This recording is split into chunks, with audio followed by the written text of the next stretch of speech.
We're supposed to find the number of trailing zeros of this expression without the aid of a calculator. Now let's take a look at what we mean by trailing zeros. It's pretty self-explanatory, but 170,000 has 4 trailing zeros. Its Hindu-Arabic expansion terminates with 4 zeros, and so this would be 4 trailing zeros right here.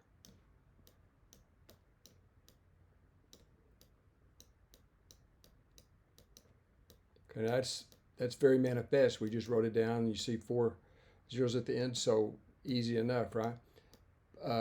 But the expression below is obviously a lot larger.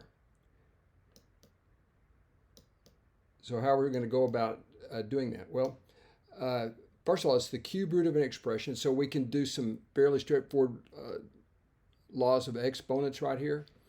The third root of 256 to the 6th power is 256 squared, right? 256 squared cubed is 256 to the 6th. Now, the very same thing for 15,625. Okay, if you want to, you can think of it like this.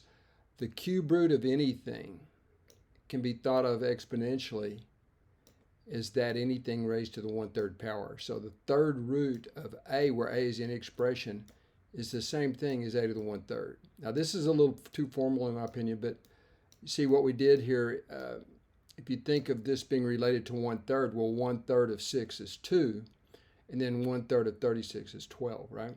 Okay, now the hardest part of this, at least computationally, is noting that 15,625, and this isn't too hard to do without a calculator.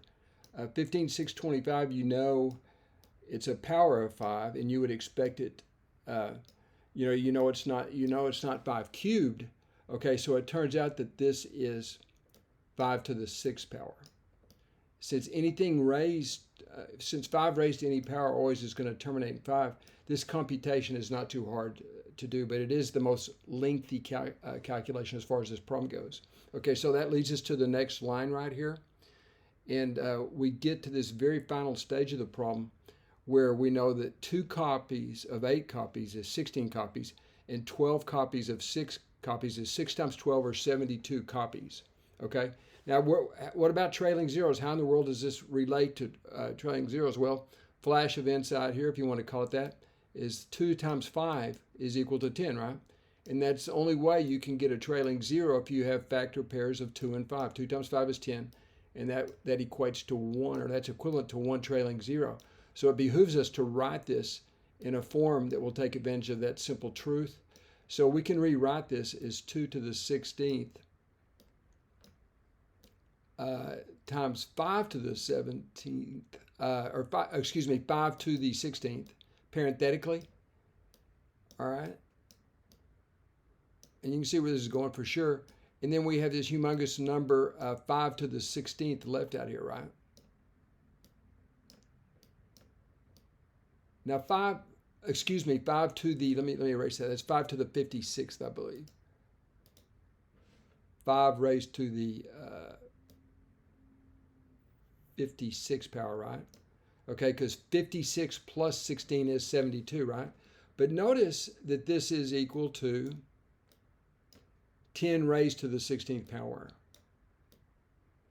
right? Just properties of exponents. 10 to the 16th, 2 times 5, the multiplication is commutative, so you can rearrange the 2's and 5's where they're next to each other, and you get 10 to the 16th.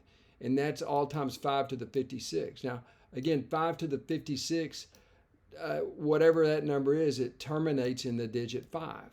Just like 6. If you raise 6 to any power, you're always going to get a 6 in the last position. 6 and 5 are the only 2 digits with that property. And so what we get right here is 10 to the 16th corresponds to 16 trailing zeros.